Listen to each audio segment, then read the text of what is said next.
Bonjour et bienvenue dans l'émission du Monde de demain, émission consacrée à l'innovation dans l'industrie genevoise. Ce mois-ci, nous nous intéressons au design industriel. Genève possède un savoir-faire d'exception, de la formation de jeunes designers à la conception d'objets uniques. Ce secteur innovant est en pleine expansion. Alors comment Genève se place sur la carte du monde du design industriel? Reportage Colline Hutz et Nicolas Grangier. Quand on parle de design, on pense souvent à des croquis de stylistes tels que Stark ou Pininfarina. Mais ce segment connaît une refonte profonde. Apparue en 2006, la Haute École d'Art et de Design, la HED Genève, est un observateur de choix et de référence. Elle doit non seulement suivre les technologies, mais les anticiper. Nous travaillons en lien très direct avec les milieux de la recherche, mais avec les milieux socio-économiques d'une manière générale.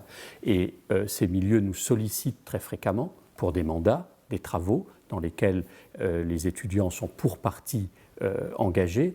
Et si ces structures nous sollicitent, c'est très précisément parce qu'elles pensent pouvoir trouver chez nous quelque chose qui est de l'ordre de l'anticipation, de la prospective, etc., etc. L'intelligence artificielle et la blockchain, grands enjeux du moment, s'inscrivent dans une évolution logique des technologies. Dans le show design, on a une succession de technologies qui ont bouleversé la profession. On peut évidemment parler des téléphones mobiles et des terminaux mobiles depuis environ une dizaine d'années dans le champ du grand public. Également l'intelligence artificielle qui émerge depuis les années 1950 mais qui se développe vraiment depuis 10 ou 20 ans. Et également les technologies blockchain qui risqueraient également de modifier une partie de la profession. Parmi les cursus qu'elle dispense, la HED permet de suivre un master média capable d'interagir avec les outils actuels et les comportements du consommateur. Les outils, en fait, c'est très divers. On va apprendre, par exemple, je dirais toutes les bases du machine learning, apprendre à interagir avec les intelligences artificielles, apprendre aussi les nouveaux enjeux de design graphique à l'ère du numérique et aussi apprendre à repérer les comportements émergents avec les technologies numériques pour imaginer les nouveaux types de produits connectés, nouveaux types de services et d'interfaces pour les sociétés de demain.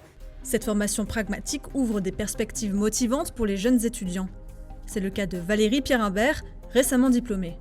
Le mélange entre design traditionnel et digital est porteur d'avenir selon elle. Les projets hybrides, en fait, c'est forcément innovant parce qu'on en a peu encore sur le marché et du coup, ça coule de source. En fait. Dès qu'on part dans ce domaine-là et qu'on réfléchit à des nouvelles façons d'interagir avec un médium qu'on connaît, et ben on va créer quelque chose d'innovant. Issu du groupe bicentenaire Georg Fischer, GF Machining Solutions travaille notamment pour des équipementiers automobiles. Cette entité installée à la Zimesa possède en particulier une machine de texturation laser dernier cri. Ça, c'est la pièce qu'on va obtenir à la fin. Donc le but, c'est de poser une texture et de la graver sur la pièce en utilisant la technologie laser. Au niveau usinage, c'est relativement propre, dans le sens qu'il n'y a pas de déchets qui vont sortir de cette machine. Le seul déchet, entre guillemets, ça va être des poussières d'usinage qui vont être aspirées et qui vont être filtrées par la suite. Si Alexis a opté pour cette formation professionnelle plutôt qu'académique, c'est surtout pour être rapidement au contact du client, car cet outil nécessite une interaction régulière avec l'utilisateur. Elle est un petit peu plus complexe que d'autres technologies plus anciennes comme le fraisage ou l'EDM. Donc c'est nécessaire de former encore mieux les clients, parce que sinon ils vont rapidement être perdus après. Grâce à ces machines laser, GFMS n'a plus besoin d'avoir des opérateurs en permanence aux manettes, même si l'intervention humaine reste précieuse. En tout cas, elles fournissent des solutions d'usinage sur mesure et précises. On peut faire des textures géométriques, de grains, complètement naturels, peu importe, sur des pièces très complexes, sans aucun défaut en termes de qualité. Aujourd'hui, cette technologie laser permet également en fait, d'apporter un nouvel outil en fait, pour le monde industriel, pour pouvoir un jour, en tout cas sur du long terme, pouvoir appliquer des surfaces beaucoup plus fonctionnelles. Et ça, c'est quelque chose qui sera encore plus important dans les années à venir. Si le savoir-faire développé à Genève est si apprécié, c'est que le design industriel a su s'adapter au mieux au contexte actuel. Avec la technologie laser, il a fallu adresser les designers produits, donc ceux qui dessinent les voitures, qui dessinent les montres. Et on a adapté notre façon d'approcher le marché en allant les démarcher, eux, pour qu'ils influencent leur propre outilleur ou leur propre process de fabrication. Le fait qu'on travaille avec les mêmes outils que ces designers, on parle le même langage, et ça leur permet de créer quelque chose en connaissant maintenant les possibilités offertes par la technologie qui n'était pas le cas il y a une dizaine d'années. Les big data deviennent des éléments essentiels tant pour l'entreprise que la clientèle, car ces données fournissent des informations numériques en temps réel. Un gain de temps et une baisse des coûts, comme le relève Roberto Pérez. C'est des technologies complètement digitales, donc on va pouvoir transporter l'information sans coût, toute l'information nécessaire pour faire une pièce, pour réparer quelque chose sur place, et donc on va diminuer les coûts des transports, par exemple de fabrication des pièces, les coûts des fabrications elles-mêmes vont être diminués, et donc ces nouvelles technologies vont être utilisées au mieux grâce à la digitalisation. Hormis l'aspect technologique, le design industriel déploie de gros efforts en termes de développement durable, un défi de plus pour ce secteur en perpétuel mouvement. Jean-Daniel Schmitt, bonsoir. Bonsoir.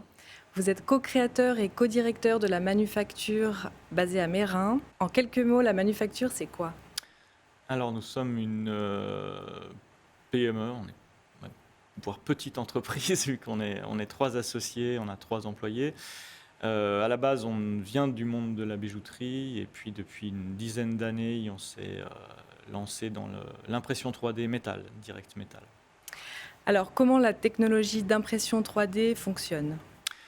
Alors, comme l'impression métal fonctionne comme toutes les impressions 3D, c'est-à-dire qu'on a un modèle de l'objet qu'on veut fabriquer qui a été modélisé en 3D, qui est ensuite coupé en tranches virtuellement, et on va charger le programme de cet objet dans la machine, et la machine va venir déposer une couche, en l'occurrence en métal, une couche de poudre de métal, et un laser va venir solidifier le profil de la première couche. Elle travaille en réalité en 2D, elle solidifie le profil de la première couche, ensuite la machine met une deuxième couche de poudre de métal qui est de nouveau solidifiée au laser et qui vient se fusionner avec la précédente, et puis couche par couche, on vient fabriquer l'objet, un peu comme dans le film Le Troisième élément, quand construisent la On a bien l'image. Voilà.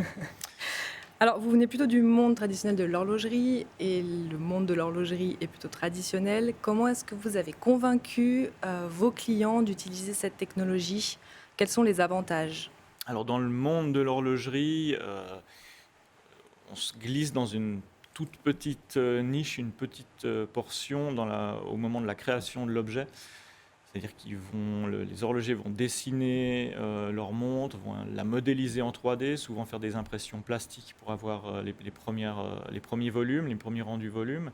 Et puis quand il y a une décision sur l'objet pas fini, c'est-à-dire qu'ils n'ont pas intégré les mouvements, mais le volume de l'objet, il passe très souvent par un prototype en métal pour avoir le poids, pour avoir les aspects du métal. Et c'est là-dedans que nous on rentre, c'est-à-dire un prototype non fonctionnel qui n'est pas de la pré-série, mais qui est un prototype qui permet de se décider sur l'aspect esthétique de la pièce. Mais vous êtes quand même la seule entreprise en Suisse romande à proposer cette technologie. Comment il s'organise ce marché?